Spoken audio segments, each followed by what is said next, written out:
baka may malimutan ka. Inaayos ko na lahat. Oh, ba't parang Ito na nga. ano ba nangyari sa'yo dyan? Yung sa maleta na to. Hello Ay, po. hello Morning. po. Room inspection lang po bago kayo mag-check out.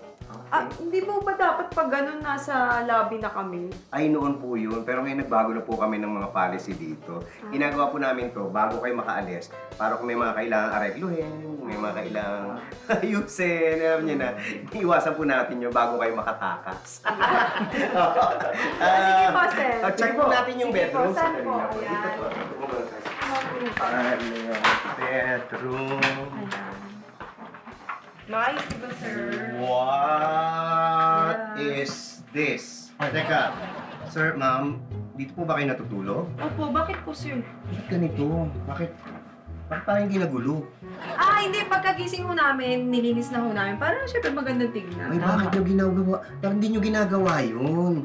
Bakit po? Dapat hinahayaan nyo magulo. Kasi pagka guest kayo sa resort, dapat nag-aasal hari at reyna kayo. Dapat talagang binabalakuran. Dapat tinatapak-tapakan nyo to, tinatalon-talunan. Huwag nyo nang ayusin. Yung ibang mga guests nga ho namin na ginagawa, alam nyo, pag madumi yung paa, ginagawang basahan yung mga bedsheet.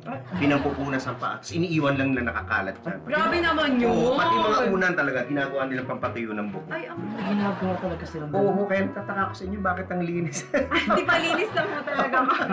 Weird. Pwede kayo i-check yung bathroom Ay, nyo. sige po, sige po. Sige. Ayan. Oh.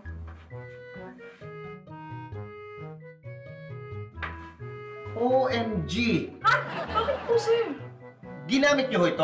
Opo, opo. Opo. Halika nga sandali. Bakit ano ba ginawa mo? Parang Ay, may problema mo ba?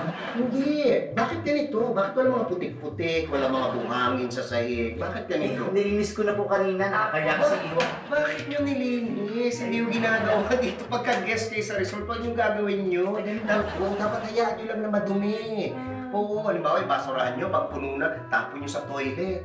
Yun ang gawin yung basurahan. Kasi ito pong bathroom, pagka ganitong mga resort, yung ibang mga guests na ginagawa, nagiging extension to ng basurahan. Ay, ano ba? O kaya nga ako. Kaya tataka ako, bakit ganito? Ay, ano to?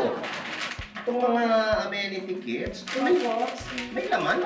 Meron po kasi nagbaon po kami ng sarili namin. Maraming baon namin yan. Nagbago kayo, hindi nyo binuksan to? Hindi na po, okay Okay na. lang. Sa susunod na lang yan. Ay, ako naman kayo. Dapat alam nyo, sinilid nyo na lang po. Dapat ilagay nyo sa luggage nyo.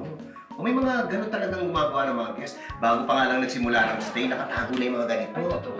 Oo, tapos nangihingi sa mga ano namin, sa staff namin, nangihingi ng extra na ganito. Ewan ko, Pasado naman yun, sir. ewan ko ba, para sa collection daw nila? Collection na. Ano? Siguro collection ng nakaw. Ay. Oo. Ay, speaking of nakaw, yung towels, hindi ba na nakawin? Ay, hindi na po, sir. Hindi na po kayo magdanakaw. O, hindi ko namin gawain.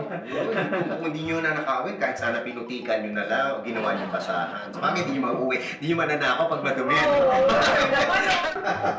Diba, sir, maayos lang. Yeah, Diba? okay, yung sink, okay lahat. So, parang okay naman yung bedroom, bathroom, and... Oh! Teka, Yes. bakit nandito po itong water dispenser namin? Ay, bakit po? Kailangan ba iuwi rin namin yan? Ay, naku, hindi ho. Ba't nyo iuwi? Grabe naman kayo. Dapat pong ginagawa sa water dispenser, tinatadyakan, binabalibag, winawasak, tinatapon sa swimming pool. Dapat yung sinasabit sa mga tables and chairs na winawasak din, tapos tinatapon din. Pati mga pinag-inuman, pinagkainan, dapat tinapon yun sa swimming pool. Alam nyo, marami yung kami mga guests na ganyan, yung nakapagbayad lang ng entrance fee. Kala mo nabigyan, feeling nila entitled na sila na manggulo. Tapos mawala ng pinag-aralan. Naku! At ito pa, ang nakakahiya doon, nagbabayra. Uy! Kayo dyan!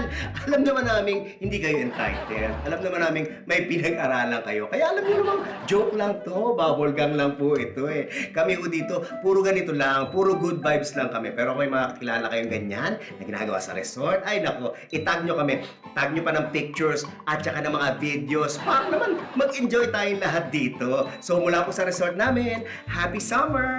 I hope you enjoyed your stay. Ay, hindi. Thank you. Salamat po. Bye. Masaya.